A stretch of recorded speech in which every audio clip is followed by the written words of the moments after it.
Virtually every ship built before 1980 contained asbestos, and some ship types and specific vessels were asbestos nightmares, loaded with insulation, fireproofing, and asbestos-containing materials throughout.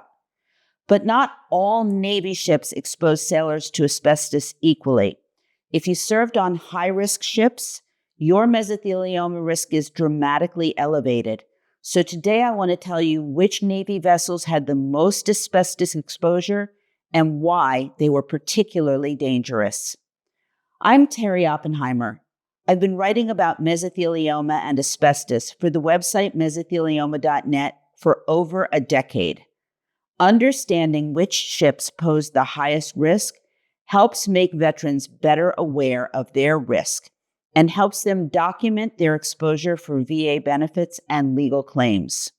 So let's start with why certain ships had more asbestos than others. The Navy used asbestos extensively for fire protection and insulation, but the amount varied based on the ship's size, age, purpose, and propulsion system. Ships with more machinery and engines had more asbestos insulation. Older ships built in the 1940s through the 1960s generally had more asbestos than later vessels, and steam-powered ships had extensive insulation on boilers and steam lines. Certain ship types like aircraft carriers and submarines were asbestos-intensive due to their complexity and fire risk. Now, before I go on to the details, I'm going to take a break and ask you a quick favor. If you find these videos helpful, please hit the like and subscribe buttons below. It makes it easier for other people who need this information to find us. Also, if you have questions or there's a topic you'd like to see addressed in a future video, send me a note in the comment section. And make sure you watch until the end because I'm going to give you valuable information on where to find resources that will make a real difference for you. Now, the details. Aircraft carriers were among the ships with the most asbestos exposure. These were massive vessels and they had enormous machinery spaces with multiple boilers and turbines, and all of them were heavily insulated with asbestos. There was asbestos wrapped around through insulation, through fireproofing in hangar decks, living spaces, and throughout the hull. Additionally, the complex ventilation system spread asbestos-toxic fibers throughout the ship.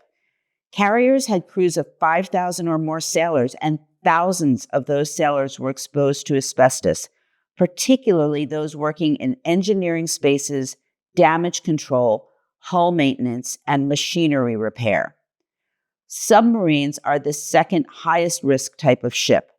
Their confined spaces and lack of ventilation made asbestos exposure particularly intense. Nuclear submarines had extensive insulation in reactor compartments, while diesel-electric submarines had asbestos insulation on diesel engines and batteries. All submarines had asbestos throughout living and working spaces in a vessel where you couldn't escape or get fresh air. Veterans who served on submarines have some of the highest mesothelioma rates of any Navy group because the confined environment meant constant exposure to asbestos fibers with no escape. Battleships. While they're fewer in number by the post-World War II era, they were still asbestos intensive. These massive ships had enormous boiler rooms and engine rooms, and they were all heavily insulated with asbestos. Cruisers of various classes also had heavy asbestos exposure. The larger the cruiser and the more machinery it had, the more asbestos. Guided missile cruisers like Ticonderoga class had extensive electronics and weapons systems in addition to propulsion machinery, and all of it required fireproofing with asbestos. Destroyers varied, but many classes had significant asbestos. Gearing-class destroyers were one of the largest classes. There were almost 200 ships in service from the mid-1940s through the 1970s and 80s, and they had asbestos in engine rooms, boiler rooms, and throughout the hull. Fletcher-class destroyers from World War II also had heavy asbestos use, and Forrest Sherman class and later guided missile destroyers continued to use asbestos throughout the 1960s. Amphibious assault ships combined the worst of all worlds. They were large, like carriers, and they had extensive machinery, like other warships. Auxiliary ships, including destroyer tenders, submarine tenders, repair ships, and oilers, also had heavy asbestos exposure. These ships included workshops, repair facilities, and machinery, all for supporting other vessels. The most dangerous spaces on any ship were the engineering spaces, boiler rooms, engine rooms, and machinery rooms. These spaces had the highest concentration of asbestos insulation, poor ventilation, especially in older ships, and hot conditions that required opening equipment for repairs that released fibers. Sailors worked in these spaces for their entire watches, 4, 6, and 8-hour shifts, all the while breathing asbestos-contaminated air. Specific occupations with the highest exposure, regardless of the type of ship, included boiler technicians who worked directly with asbestos-insulated boilers and steam systems, machinist mates who worked on engines, pumps, and machinery that were wrapped in asbestos, hull maintenance technicians, pipe fitters, and damage control men who installed, repaired, and removed asbestos materials. Also at risk were the engine men on diesel-powered ships and small craft. But it's important to understand that exposure wasn't limited to engineering rates.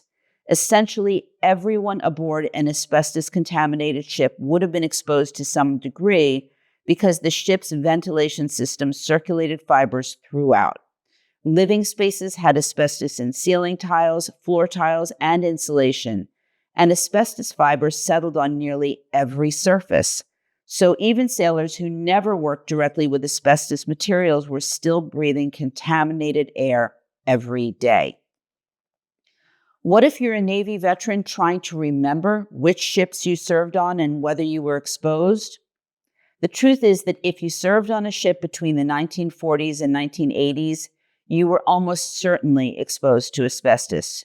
Your service record should list your duty stations, and if you don't have your service records, you can also request them from the National Archives or the Navy.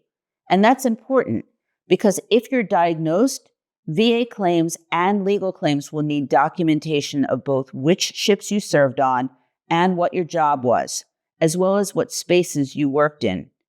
Ideally, you'd also be able to get testimony from shipmates who remember the working conditions and asbestos exposure that you experienced. There are organizations like the National Association for Atomic Veterans, the Destroyer Escort Sailors Association, and various submarine veterans organizations that can help you connect with former shipmates who can hopefully corroborate your exposure. Shipyard workers who built and repaired those vessels, they all faced even higher exposure than the crews who sailed on them. If you worked at a naval shipyard like Norfolk, Portsmouth, Mare Island, Pearl Harbor, or others, you were probably exposed to massive amounts of asbestos, especially if you were an insulator, pipe fitter, ship fitter, or welder. The tragic irony is that many of these sailors and shipyard workers were exposed while building or serving on ships designed to protect America and Americans. They did their duty, served their country, and now they're dying from diseases caused by that service. This is a betrayal of the trust that service members placed in the military to keep them safe. To review, aircraft carriers, submarines, battleships, cruisers, destroyers, amphibious assault ships, and auxiliary vessels all had heavy asbestos exposure, especially ships built and operated from the 1940s through the 1970s. Engineering spaces had the highest concentration, but all crew members were exposed. Make sure that you document your service history for VA benefits and for legal claims. You can visit mesothelioma.net for more information about Navy asbestos exposure and the compensation you may be eligible for. Or just call us at 1-800-692-8608 or use the live chat feature on the website to speak directly to somebody right away. As for me, remember you can post any questions you have below. and I'll see you next time.